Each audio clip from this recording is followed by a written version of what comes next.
To play Solo Settlers of Catan. This is just a version I've come up with myself because there was no solo game in the instructions. So I first had to choose an objective, and a time limit is the most obvious objective to choose. So I'm saying that I have to finish in 75 rolls, and in this example I've already taken 5 of them. Also, I'm using these tokens to keep track of rolls where I was unable to do anything. I couldn't produce any resources, I couldn't make any trades, and I could not build anything.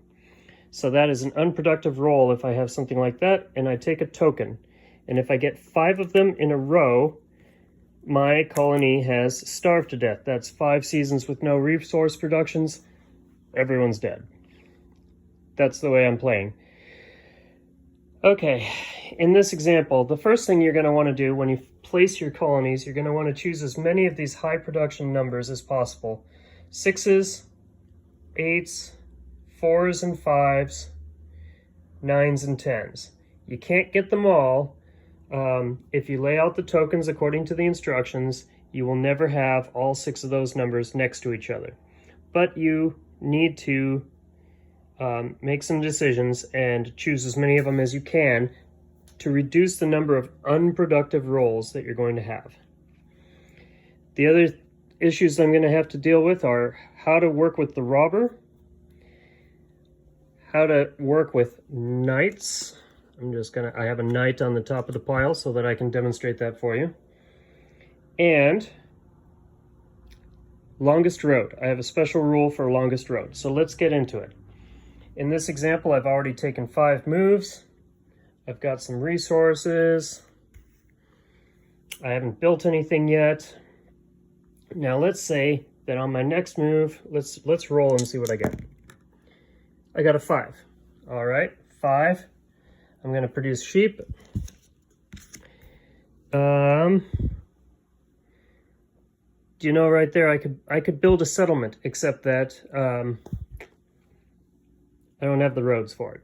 So I'm going to build a road instead.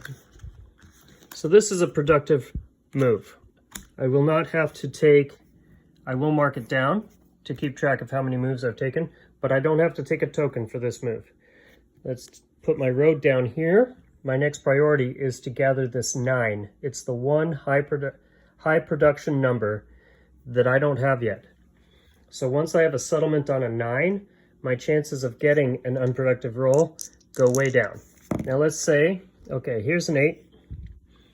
I'm going to roll this last time. I get a clay for having an 8. I mark it down again, so I'm at 7. Now let's say that the next roll, my 8th roll, I roll Snake Eyes. Snake Eyes is a 2. I don't have a 2. So that is an unproductive roll, and I have to take a token for it. And on my next roll after that, I get the robber. Next roll is 9. I'm on my 9th roll, and I got the robber. Now, how am I going to deal with the robber? Obviously, in a regular game of Settlers of Catan, the player who gets the robber is going to put it on someone else's hexes. They're going to send the robber after their competitors, but I can't do that. I basically have to find a random way to make the robber a danger to myself. So I rolled a 9 there. That's lucky for me because I don't have a 9. I can put him here, or I can put him here, and he is no danger to me. So that was good. That turned out well for me. But let's say instead I had rolled an 8. Say I had rolled an 8 instead of a 9. Well, if I have the number, I have to hit myself. That's my rule. And because that is a clay hex, I have to give up my clay. Now, if I didn't have any clay, I would get to choose what the robber took from me. I would give up whatever card I didn't mind losing the most. Now let's say that, okay, so that's actually another unproductive roll. A robber roll counts as an unproductive roll. It just sure as heck didn't help me. I wasn't able to accomplish anything. I'm going to take my 10th roll. 5. 5 gives me more sheep. Now let's say that I had a knight. Let's just give me a knight. Let's say that I already had it. The knight, the card reads, move the robber, steal 1 resource card from the owner of an adjacent settlement or city. Now obviously, I have no competitors, so I can't steal from one of my competitors. What I'm going to do is I'm going to move the robber someplace that doesn't affect me, and I get to collect that resource. So that's how that's how knights help me. All right, so I was able to use the knight. And because I was able to use the knight, that was a productive move, and I can put all my tokens back. So it has to be 5 tokens in a row to lose, not 5 total throughout the game. And I get to roll an 8 and collect on it now, since the robber's not there anymore. Get myself a clay. I can build a road. I might want to save that road building for another move to prevent an unproductive move, or I can do it now. You know what? I can build a settlement. That's probably higher priority, and now I've got my 9. My chances, and I've also got the 12, which was not as important as the 9. My chances of having an unproductive move just went way down.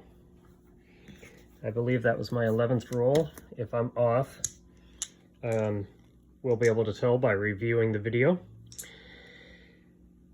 One last thing to mention, longest road.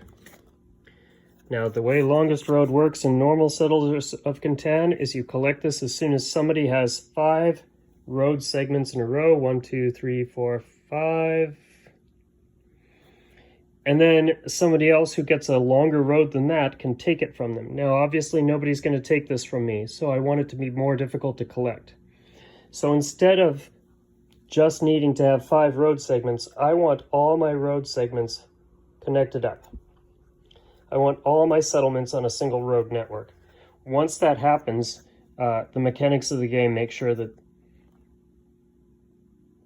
it's always going to be true. There's not going to be any chance of losing your road network. So I need to have a road network that goes from here all the way to here. Once I have that, I will collect longest road. That's 2 victory points. If I can get to 10 victory points before 75 moves, I've won, without having 5 unproductive or robber moves in a row. So far, that seems to be a balanced game. Obviously, you can make this more or less difficult by deciding that you want to finish the game in fewer moves than that, or that you will take fewer unproductive seasons before your colony starves to death. So, if you'd like to mess around with it, that's the way I'm playing it. You can select your objectives and have fun with it.